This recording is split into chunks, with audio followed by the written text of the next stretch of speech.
प्रिय भक्तगणों, आखिर क्यों हनुमान जी के भक्तों पे शनिदेव की कृपा बरसती है। एक पौराणिक कथा जो मैं आप सबको आज सुनाने जा रही हूँ। सबसे पहले तो शास्त्रों के अनुसार हनुमान जी ने लगाया था शनिदेव के घाव पे सरसों का तेल, इसलिए तेल चढ़ाने वालों पे होती है शनिदेव की कृपा। शनिदेव के बारे में कहा जाता है कि वो हनुमान जी के भक्तों को कभी परेशान नहीं करते और इसलिए शनि की वक्र दृष्टि से बचने के लिए राम भक्त हनुमान जी की पूजा करने की सलाह भी दी जाती है। इस पौराणिक कथा के अनुसार एक बार शनिदेव को अपनी शक्ति पे अपार घमंड हो गया था। उन्हें लगने लगा कि उससे शक्तिशाली इस संसार में कोई नहीं है तथा उनकी वक्र दृष्टि मात्र से ही मानव जीवन में उथल पुथल शुरू हो जाती है। इसी तरह वह घमंड में चूर रहा करते थे।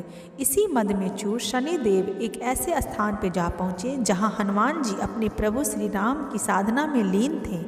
उन्हें देखकर शनिदेव ने अपनी वक्र दृष्टि उन पर डाली, परंतु साधना में लीन हनुमान जी पे कोई असर नहीं हुआ। इससे क्रोधित होकर शनिदेव ने उन्हें ललकारते हुए कहा कि हे वानर, देख कौन तेरे सामने आया है। हनुमान जी ने उस ओर कोई ध्यान नहीं दिया क्योंकि वह प्रभु श्री राम जी के भक्ति में लीन थे।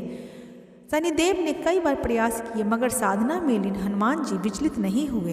इससे शनिदेव का क्रोध सातवें आसमान पर पहुंच गया।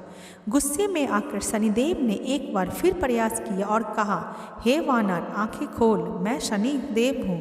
मैं तुम्हारी सुख शांति नष्ट कर दूंगा। इस संसार में कोई ऐसा प्राणी नहीं है जो मेरा सामना कर सके। शनिदेव को विश्वास था कि हनुमान जी भयभीत हो जाएंगे और उनसे क्षमा मांगेंगे, परंतु ऐसा कुछ नहीं हुआ। बहुत समय उपरांत हनुमान जी ने बहुत ही सहजता से भाव से पूछा, महाराज आप कौन हैं? यह सुनकर शनिदेव का क्रोध तो और भी बढ़ गया और वह बोले, मैं तुम्हारी राशि में प्रवेश करने जा रहा हूँ, तब पता चलेगा मैं कौन हूँ। हनुमान जी ने कहा, आप कहीं और जाएं, मेरे प्रभु का सिमरन में कोई बाधा ना डालें। शनिदेव को यह बात पसंद नहीं आई और वह ध्यान लगाने जा रहे हनुमान जी की भुजा पकड़कर उन्हें अपनी ओर खींचने लगे।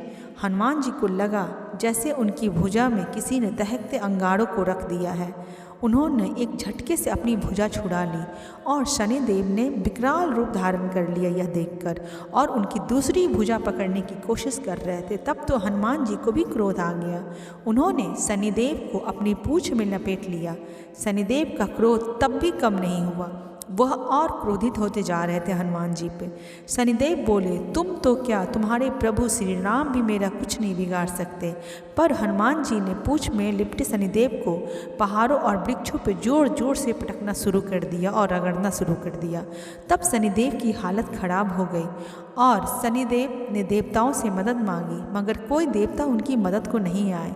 तब शनिदेव को अपनी भूल का एहसास हुआ और बोले, वानर राज, दया करे, मुझ पे दया करे। मुझे अपनी उदंडता एवं अहंकार का फल मिल गया है, मुझे क्षमा करे। मैं भविष्य में आपकी छाया से भी दूर रहूँगा। तब हनुमान जी बोले, मेरी छाया ही नहीं, मेरे भक्तों की छाया से भी दूर रहिए आप। शनिदेव ने हनुमान जी को यह वचन दिया। हनुमान जी द्वारा शनिदेव को पहाड़ों एवं वृक्षों से टकराने और रगड़ने के बाद काफ़ी चोट आ गई थी, जिससे शनिदेव काफ़ी परेशान थे। उसी वक्त हनुमान जी ने शनिदेव की घाव पे सरसों का तेल लगाया और जिनसे उसकी पीड़ा समाप्त हुई और शनिदेव को थोड़ा आराम हुआ। शनिदेव ने कहा कि जो सच्चे मन से शनिवार के दिन मुझ पे तेल चढ़ाएगा और पीपल के पेड़ के नीचे सरसों का तेल का दीपक जलाएगा, उसे शनि संबंधित कोई कष्ट नहीं होगा और वो सभी कष्टों से मुक्ति मिलेगी। इस तरह हनुमान जी के भक्तों पे शनिदेव की कृपा बरसती है क्योंकि शनिदेव के घमंड को हनुमान जी ने तोड़ा और उनके अहंकार को भी खत्म किया और उनके घाव पे सरसों का तेल चढ़ाया, जिस कारण से शनिदेव कभी भी हनुमान जी के भक्तों को कोई दुख नहीं होने देते।